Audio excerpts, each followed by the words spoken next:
Welcome to BAV's Veg Kitchen. இன்னைக்கு நம்ம டிஃபரெண்டா ஒரு சட்னி ரெசிபி பண்ண போறோங்க. அது என்னன்னா சொரக்காய் வச்சு ஒரு சட்னி. ரொம்பவே சூப்பரா இருக்குங்க.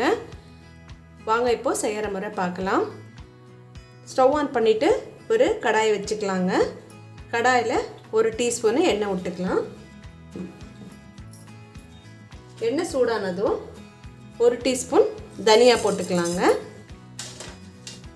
1/2 டீஸ்பூன் ஜீரகம் போட்டுக்கலாம். ஒரு 10 வெந்தயம் போட்டுக்கலாங்க. காரத்துக்கு நான் 3 பச்சை மிளகாய் 1-2 உடைச்சு போட்டுருக்கேங்க. நீங்கள் காரம் பார்த்து போட்டுக்கோங்க. ஒரு 4 பல்லு பூண்டு போட்டிருக்கேன். மீடியமில் வச்சு நம்ம இதை கொஞ்சம் ஃப்ரை பண்ணிக்கலாம். கண்டிப்பாக ட்ரை பண்ணி பாருங்கள். சொரக்காயில் நம்ம சட்னி பண்ணியிருக்கோன்னா யார் நம்பவே மாட்டாங்க. அந்த அளவுக்கு டேஸ்ட்டாக இருக்கும்.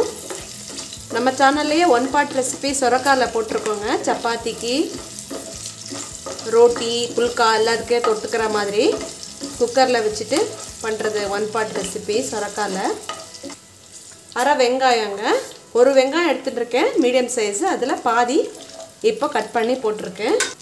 இன்னும் பாதி நான் அப்புறமா என்ன யூஸ் பண்ணணுன்றது நான் உங்களுக்கு அப்புறமா சொல்கிறேன். இதுவும் சேர்த்து ஒரு நிமிஷம் மீடியமில் வச்சு வதக்கிக்கலாம்.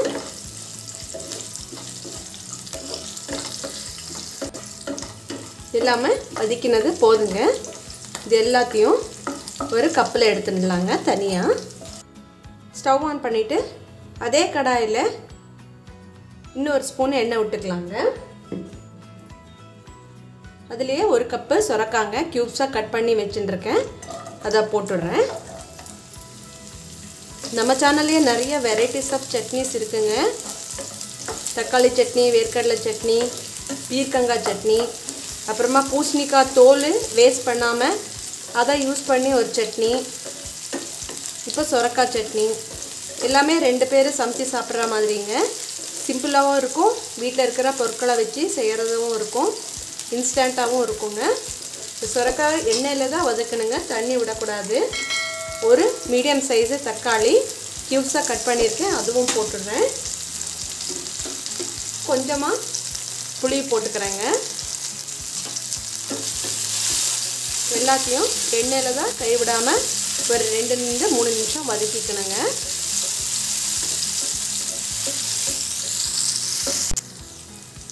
வதக்கின்னு இருக்கும்போதே ஒரு 1/4 டீஸ்பூன் மஞ்சப்பொடி போட்டுக்கலாங்க. ருசிக்கு தேவையான அளவு கல்லுப்பு போட்டுக்கலாம். கொஞ்சம் தக்காளியும் சொரக்காவும் நல்லா வதங்கணுங்க. ஒரு 2 நிமிஷம் வதங்கட்டும். பாருங்க, இந்த அளவுக்கு வதக்கினா போதுங்க. நம்ம இப்போ தக்காளி சொரக்காயில் நம்ம இப்படி குத்தி பார்த்தாலே நல்லா வெந்தது தெரியும் உங்களுக்கு. இந்த ஸ்டேஜில் ஒரு பிடி கொத்தமல்லி போட்டுடுறேங்க. போட்டுட்டு ஸ்டவ் ஆஃப் பண்ணிடுவேன். நமக்கு அந்த சூடலே இந்த கொத்தமல்லி நல்லா வதங்கிடும். நல்லா இது ஒரு 2 நிமிஷம் ஆறட்டுங்க. ஆறினது நம்ம அடுத்த ப்ராசஸ் பார்க்கலாம். இப்போ இது எல்லா பொருளும் ஆறிடுத்துங்க. ஃபஸ்ட்டு ஒரு நம்ம மிக்ஸி ஜார் ஒன்று எடுத்துக்கணுங்க, ட்ரையாக இருக்கிறது. அதில் இந்த எல்லா பொருளும் போட்டுடலாம். இது எல்லாத்தையும் கொரன்னு அரைச்சின்னு வரணுங்க, ரொம்ப நைஸாக அரைக்கக்கூடாது. நான் இப்போ அரைச்சின்னு வந்துடுறேன். சரிங்க, இதுலேயே நம்ம இது சொரக்காய் எல்லாம் வதக்கினது இது எல்லாமே ஆறிடுச்சுங்க. நம்ம ஏற்கனவே உப்பு போட்டாச்சு. இதுலேயும் தண்ணி விடாமல் இதே மாதிரி கொரன்னு அரைச்சின்னு வரணுங்க. நான் அரைச்சின்னு வந்துடுறேன். பாருங்க, இந்த மாதிரி அரைச்சின்னு வரணும். இது எல்லாத்தையும் ஒரு கப்பில் இதே மாதிரி எடுத்துடலாங்க. ஒரு கடாய் வச்சுக்கலாங்க. 1 ஸ்பூன் எண்ணெய் விட்டுக்கலாம். 1 டீஸ்பூன் உளுத்தம்பருப்பு போட்டுக்கலாங்க. 1 டீஸ்பூன் கடலைப்பருப்பு, கடுகு போட்டுக்கலாங்க. கொஞ்சமாக பெருங்காயம் போட்டுக்கலாம். 2 காஞ்ச மிளகாய் கிள்ளி போட்டுடலாங்க. இது சாத்துக்கு, சப்பாத்திக்கு, அடை, தோசை எல்லாத்துக்குமே தொட்டுக்கலாங்க. கண்டிப்பாக ட்ரை பண்ணி பார்த்து எப்படி இருந்ததுன்னு உங்கள் கமெண்ட்ஸில் சொல்லுங்கள்.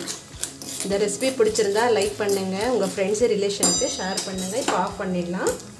ஆஃப் பண்ணிவிட்டு இது எல்லாத்தையும் இந்த சட்னியில் போட்டுடலாங்க. போட்டுட்டு நல்லா மிக்ஸ் பண்ணி விட்டுடலாம்.